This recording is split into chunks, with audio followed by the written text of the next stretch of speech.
비트코인을 발견한 저는 신뢰에 대해서 공부하다가 발견했습니다. 어제 제가 구글과 구글 지도를 가지고 하는 그거는 하나의 단적인 아주 쉬운 상상에 불과하고요. 정말 상상하지도 못할 그런 시대가 오고 있는데 그 핵심 키워드 중에 하나가 트러스트입니다. 이 세상은 신뢰에 목마릅니다. 아주 신뢰에 대한 갈증이 장난이 아닙니다. 그래서 여러분들이 신뢰 문제를 해결하는 혹은 신뢰 문제를 찾아내는 쪽에서 여러분들이 업을 찾아 나가시면 여러분들은 굉장히 성공할 가능성이 되게 높습니다. 정보는 이제 더 이상 새로운 필드도 아니고 새로운 아이디어도 아니고 새로운 통찰도 아니야. 뭐 정보 알겠어, 오케이, 좋은 거 알겠어, 그럼 만들어내는 거 알겠어. 이제 문제는 뭐냐면 신뢰입니다. 신뢰.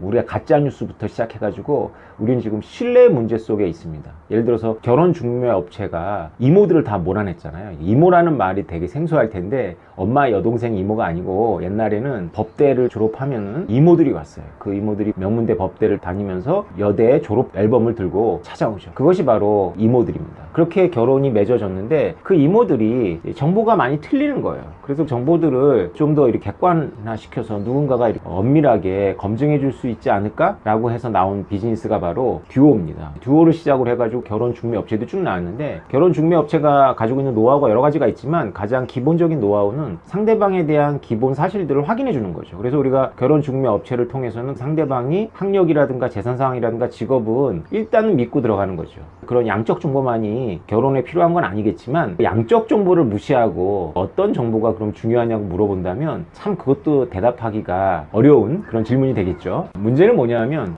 우리 사회가 과연 양적 정보만이라도 그렇게 믿을 수 있는 사회인가? 그러면 우리 사회가 이 정도라면 동남아시아라든가 아프리카라든가 남미는 어떤 양적 정보들이 있을까? 어떤 믿을 수 있는 양적 정보들이 있을까를 생각해 보셔야 돼요. 만약에 구글이나 네이버나 우리에 대해서 너무나 많이 알고 있는 것과 그 다음에 이 신뢰 문제와 이런 것들 관계에서 여러분들의 진로를 모색한다면 여러분들은 큰 성공을 할 수 있다. 어제 제가 올린 구글과 이더리움에 대한 내용에 대해서 또 질문 주셔서 짧게 답변 하나 드리고 가겠습니다. 여러분들 좀 의아하셨을 거예요. 되게 좋은 질문을 주셨는데 구글 어스의 지표면 토큰이 충돌을 일으키지 않느냐 권리에 이런 의견을 주셨어요. 되게 좋은 질문이십니다. 당연하죠. 그런 제약들이 우리들이 상상을 하는데 제약이 되죠. 근데 구글의 헤드들은 그런 제약을 느끼지 않을 거예요. 아마 여러 가지 방법이 그 문제를 해결합니다. 첫 번째는 미국 각 주에서 스마트 컨트랙을 하나의 계약으로 인정하자. 그러니까 코드상에서 이루어진 계약이지만 그것이 계약적 하자가 없는 한 쌍방의 계약으로 인정을 하는 거죠. 그래서 실제로 집행이 되는 거죠. 그런 경우에는 스마트 컨트랙 상에서 내가 내 토지를 담보로 삼았으면 그것이 법적으로도 권리가 이양이 되는 거죠. 현실의 법이 그걸 따라가게 되는 형태가 있을 거고요. 어제 말씀드린 아이디어는 보통 우리나라가 지금 토지 등기 제도가 잘 되어 있는 나라보다는 아예 등기 제도가 없는 사회를 생각하는 겁니다. 남미나 사하라 이남 아프리카는 개발을 하고 싶어도 하지 못하는 게 멀쩡하게 땅을 사서 건물을 지어 놓으면 땅 주인이 나타나요. 나는 분명히 당신한테 땅을 샀는데 또 다른 주인이 나타나는 거죠. 권리가 되게 모호하고 예를 들어서 뭐 부족이 갖고 있기도 하고 엄청나게 많은 권리 관계가 있는데 그것이 등기가 제대로 안 되어 있고 또 가짜 등기도 많고 그렇습니다. 그래서 구글 같은 데가 지표면 토큰을 만들면 굉장히 그것이 합법성을 띌 수 있죠. 민간 기업인 구글이 어떻게 그런 합법성을 띠느냐 여러분들께서 이런 또 질문을 하실 것 같아요. 여러분들이 지금 살고 있는 이 시대를 어떻게 봐야 되는지에 대한 문제인데요.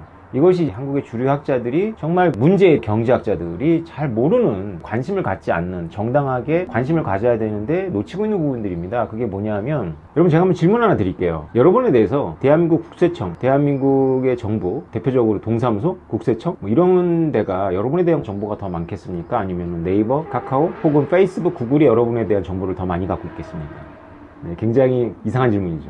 근데 이것에 대해서는 답이 있습니다. 빅테크들, 구글, 페이스북, 네이버, 카카오가 정부보다 더 많은 정보를 갖고 있는 참 특이한 시대를 살고 있습니다. 그들이 데이터를 분석하면 여러분들이 지금 누구와 사귀고 있는지 혹은 유부남이나 유부녀인데 바람을 피고 있는지 안 피고 있는지 어떤 책을 읽고 있는지 무엇에 관심이 있는지 취미는 무엇인지 재정 상태는 어떻게 되어 있는지 그리고 어디에 주로 가는지 종교, 정치 성향 다 알 수 있습니다. 무서운 시대죠. 그런 거를 정부는 갖고 있지 않죠. 정부는 공식적인 서류를 통해서 이혼 여부라든가 이런 것들은 알고 있고 가족관계는 알 수 있지만 정부의 정보는 다 흩어져 있죠. 그리고 병원이 갖고 있는 정보가 정부한테 가지도 않는데 이게 SNS라든가 이런 데서는 의사들이 가지고 있는 정보까지도 합쳐지는 경향이 있죠. 그리고 여러분들께서 예를 들어서 어떤 병에 걸렸으면 이제 구글에 서치를 하기 때문에 지능형이 되면 여러분들이 어느 병에 걸려 있는지도 알 수 있죠. 그래서 전염병의 경로를 구글이 찾아주기도 하지 않습니까? 고열 이런 것들에 대한 서치를 통해 가지고 어느 지역에서 지금 전염병이 확산되고 있다는 것을 알 정도입니다. 그런 구글이기 때문에 가능한 발상이고요. 그런 구글이 지표면을 토큰화한 서비스를 하면 우리나라 같이 등기 제도가 잘 되어 있지 않은 남미나 아프리카에서는 어떤 정보보다도 공식력 있는 그런 플랫폼이 될 가능성이 높고, 미국이나 우리나라 법치 국가에서도 사후적으로 그것을 하나의 계약으로 인정하고 들어가면서 자연스럽게 해결이 되겠죠. 그래서 저는 이제 사업보다는 비트코인의 인문학적 가치에 대해서 주목을 하면서 보아왔는데, 비트코인이 없었으면 정말 큰일 날 뻔했어요. 비트코인이 바로 페이스북, 구글, 삼성전자, 애플의 전횡을 막을 수 있는 브레이크입니다. 사람들이 잘 모르는 게 비트코인이 미국 달러 찍어내는 연준을 막는 브레이크다라고